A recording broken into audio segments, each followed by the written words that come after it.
주영진의 뉴스 브리핑 본격적으로 시작을 해보도록 하겠습니다. 아무래도 오늘의 첫 소식은 청와대에서 오전 1시 반에 발표한 소식이겠죠.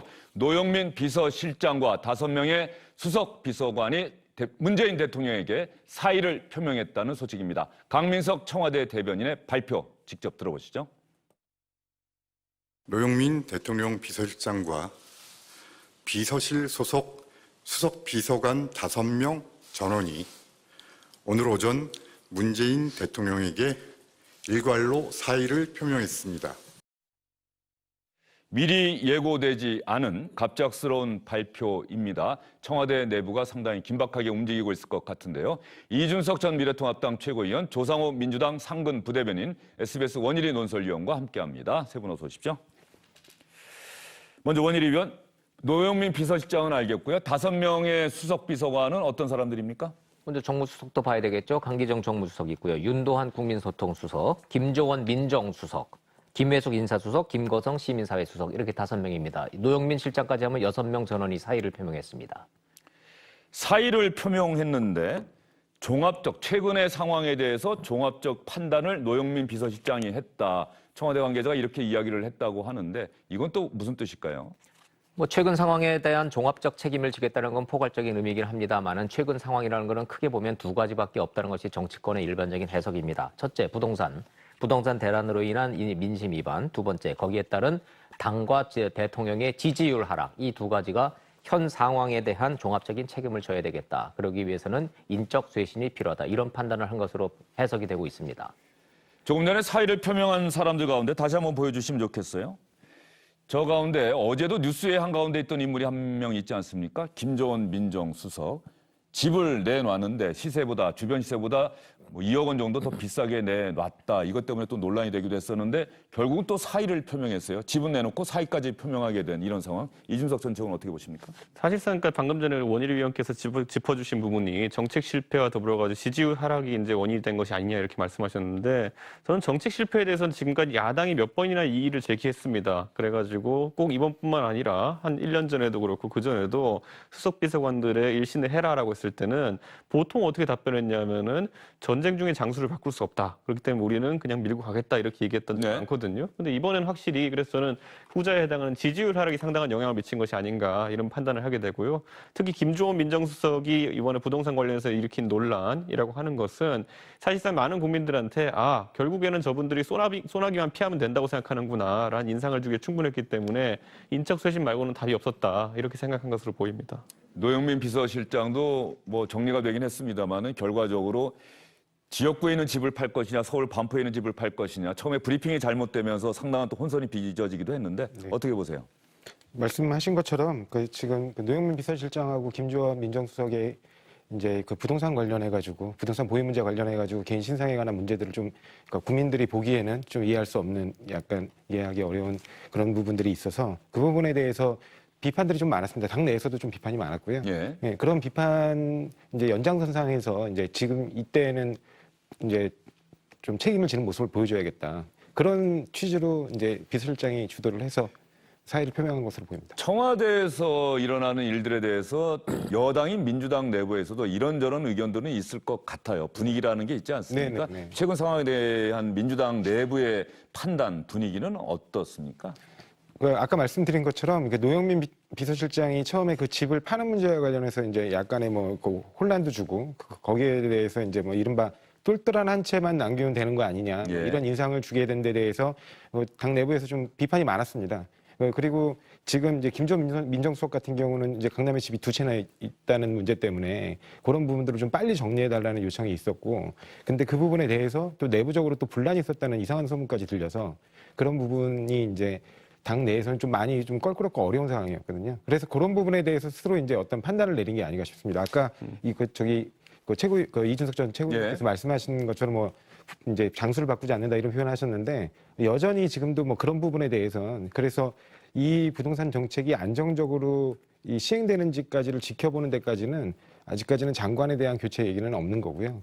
단지 어떤 특정 이제 대통령을 바로 옆에서 지근거리에서 보좌하는 보좌진들 사이에서 문제점이 있었다면, 그리고 국민의 눈높이에 맞지 않는 문제점을 일으켰다면 그런 부분에 대해서는 스스로 책임지는 모습을 보여라. 이런 걸로 개각까지는 이어지지 않을 것 같다 현재로서는. 현재로서는. 예, 그렇게 판단해 주셨고 뭐 무슨 말씀하시려고 좀 전에? 저는 사실 그런데 이번에 어쨌든 많은 국민들이 분노했던 지점은 결국에는 공적인 마인드를 가지고 청와대 수석들이 움직이고 있었느냐 아니면 개인의 어쨌든 생각을 그래도 염두에 두면서 가고 있었느냐를 봤을 때 일련의 어쨌든 실화라고 하는 것들 그리고 여당 의원들의 어쨌든 의식에서 보이는 어쨌든 부동산에 대한 잘못된 접근법들 이런 것들이 너무 강하게 노출됐기 때문에 저는 당장 이제 청와대 쪽에서 나오는 불은 이렇게 껐다고 하지만은 민주당 쪽에서도 이번에 상당히 실화가 많았거든요. 그런 부분은 어떻게 정리될지 한번 지켜봐야 될 것 같습니다. 예. 왜냐하면 정책 혼선이라는 게 예를 들어 이런 게 있어요. 최근에 제가 민주당에서 나온 두 가지 메시지 서로 충돌하는 메시지를 살펴보자면요. 1인 1주택 시대를 열겠다고 했어요. 김태년 원내대표가. 근데 또 이제 뭐냐면은 정부 측에서는 25%는 공공임대 물량으로 가겠다 그랬어요. 공공임대는 1인 1주택에 포함됩니까? 어떻게 생각하세요? 공공임대가 지금처럼 한 25% 정도는 확보가 돼야 가격 조정 능력을 갖거든요. 그런 부분을 얘기한 것이고 1인 1주택으로 가는 방향은 당연히 맞는 거죠. 그럼 25% 사는 사람은 그 사람들은 주택을 가졌다고 치겠다는 겁니까? 앞으로? 만약에 25%를 만약에 비워놓고 그러면 전부 다 1인 1주택 시대로 간다. 그럴 경우에 공공에서 만약에 이런 지금처럼 가격 조정이 불안정해질 때 그 정책 수단으로서 역할할 수 있는 게 없습니다. 그러니까 둘 중에 어떤 게 거짓말입니까? 거짓말이 아니죠. 둘 다 맞는 말이에요. 25% 임대 사는데 1인 1주택 하겠다. 1인 1주택을 추구하되 꼭 주택을 취득하기를 원치 않는 그 수요자들도 있거든요. 그럼 그러니까 1인 0.75주택이라고 해야지 왜 그렇게 얘기합니까? 아니 그 말의 수사가 좀 느끼는 거잖아요. 1인 1주택이라는 말은 기본적으로 주택을 사기를 원하는 사람들에게 예. 안정적으로 주택을 공급하겠다는 그러니까 저는 뜻이지. 제가 뭐 반드시 뭐 그게 왜 이런 메시지까지 조율된다고 보는 게 뭐냐면은 네. 결국 지금 예를 들어 서울의 태릉지구 같은데 부동산 공급한다고 했을 때 그중에 공공임대의 비율이 어떻게 될지 지금 예를 들어 공급 대책으로서 1인 1주택을 실현하기 위한 것이라면 거기가 어떤 형태로 분양됐지 네. 이번에 뭐 지분 나눠가지고 분양한 것도 얘기했고 예. 워낙 백가쟁명식으로 얘기가 되다 보니까 시장도 그렇고 실제 집을 사고 싶은 서민들도 1인 1주택 하고 싶은 분들도 어느 장단에 춤을 춰야 되지를 헷갈려하고 있는 거예요. 그러니까 저는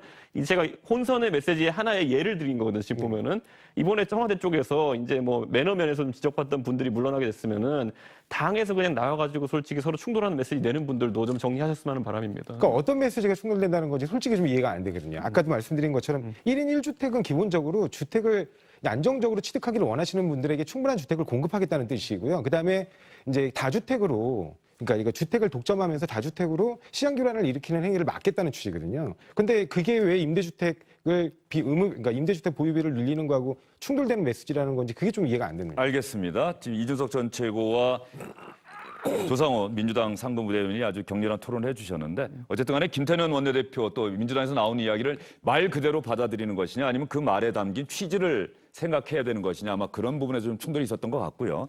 어쨌든 간에 부동산 대책을 민주당에서 상당히 적극적으로 추진하고 있고 관련 법안들도 통합당과의 법안 심사 절차를 생략한 채 통과시킬 정도로 결의를 보였는데 이 대책들이 이 법안들이 어떻게 시장에서 작용할 것인지 부동산 시장의 안정에 기여할 것인지 그 결과에 따라서 여당은 여당대로 또 통합당은 통합당대로 책임을 지게 될 것이다. 뭐 이 정도로 정리를 하고요.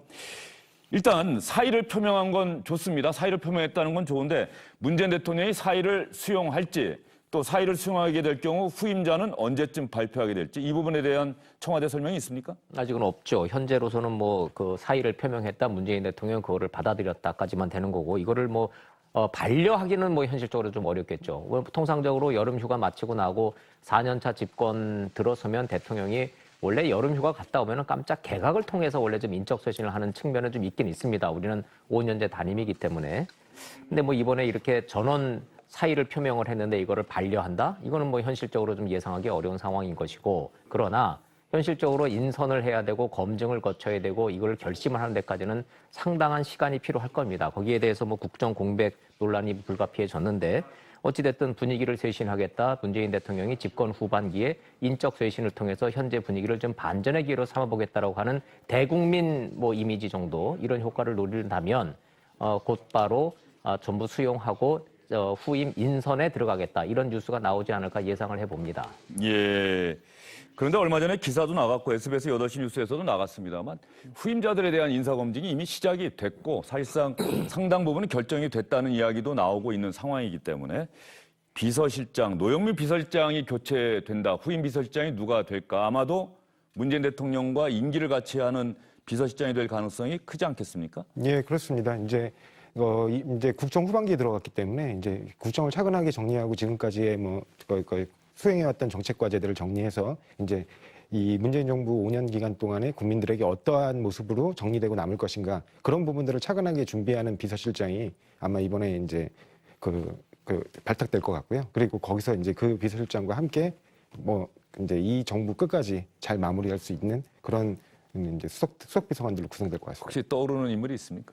아직은 잘 모르겠습니다. 예전에 양정철 전 민주연구원장 이름이 많이 오르내리기도 했었고요. 네네. 뭐 문재인 정부 말기에는 아마도 청와대 들어가지 않겠느냐. 그런 예상들은 많았는데 양정철 비서관 본인은 전혀 공직에는 진출할 뜻이 없다 이런 얘기를 계속해서 밝혀왔기 때문에 아직은 뭐 그런 걸 섣불리 예단하기 어려운 것 같습니다. 노무현 정부 청와대 시절 대변인이었던 윤태영 전 대변인 같은 경우도 네. 뭐 물망에 오를 수 있을까요?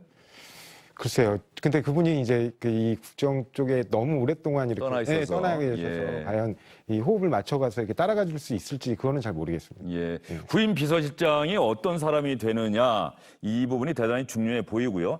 이 사의를 표명한 5명을 사안별로 보면 강기정 정무수석, 뭐 통합당에서는 아마 협치와 관련해서 강기정 정무수석의 역할에 대해서는 후한 점수는 주지 않을 것 같다는 생각이 좀 들고 시민사회 수석도 최근에 시민단체들 병실련이나 참여연대가 현 정부에 대해서 비판적인 의견을 많이 내고 있는 상황을 고려한다면 인사수석, 근데 인사수석이 김혜숙 인사수석 들어와 갖고는 특별하게 인사와 관련해서 어떤 인사 검증상에서의 뭐 문제점이라든가 뭐 이런 부분들 기억나는 거 있어요? 아니 뭐 다수당이 된 다음에 청문회도 거의 무시하고 통과를 하고 있기 때문에 문제가 될 수가 없습니다. 예. 예. 김조은 민정수석, 윤두환 국민소통수석, 예.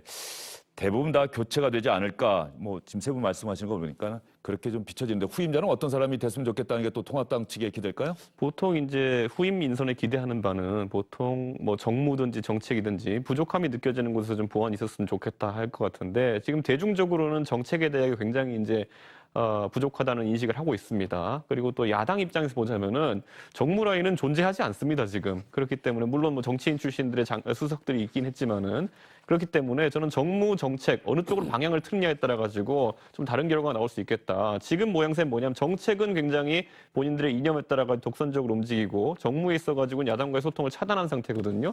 이 컨셉을 그대로 갈 것인지 아니면 정책의 방향을 좀 바꿔 놓을 것인지 그리고 정무를 좀 풀어줄 것인지 이 두 개의 수도꼭지가 어느 정도로 풀리냐에 따라 가지고 전국이 좀 달라지지 않을까라는 기대는 하고 있습니다. 예, 알겠습니다.